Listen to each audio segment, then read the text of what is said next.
ALS, more commonly known as Lou Gehrig's disease, is debilitating, robbing your body's muscles of movement. One major problem that comes first in patients, breathing. But as News Channel 5's Alicia Ciccolone shows us, University Hospital's research just got FDA approval for a new procedure that is giving patients a better quality of living. It's hard to believe it's been 7 years since the death of Superman Christopher Reeve. But in the 9 years after his accident, Reeve searched for ways to live a better life, a better way to talk and breathe.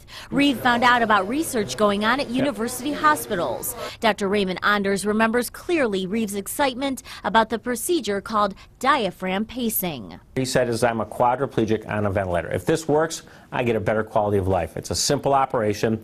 You guys have done a lot of research on that. When it worked, he actually helped us and inspire us, really, to help other patients. The patients they started to focus on, people suffering from ALS, or more commonly known as Lou Gehrig's disease. They have a very hard time breathing. But after 8 years of research, just 4 weeks ago, University Hospitals got FDA approval to do the surgery they developed and perfected. And we implant a very thin wire into the diaphragm.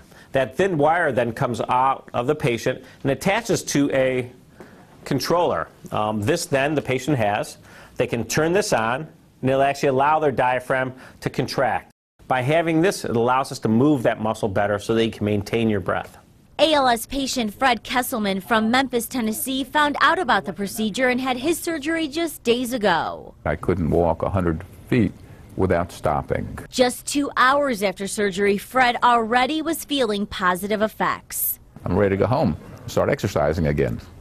The whole procedure has just been very easy, very simple, and a great staff. A groundbreaking surgery University Hospital's doctors hope will continue to help ALS patients live longer, better lives. Alicia Ciccolone, News Channel 5.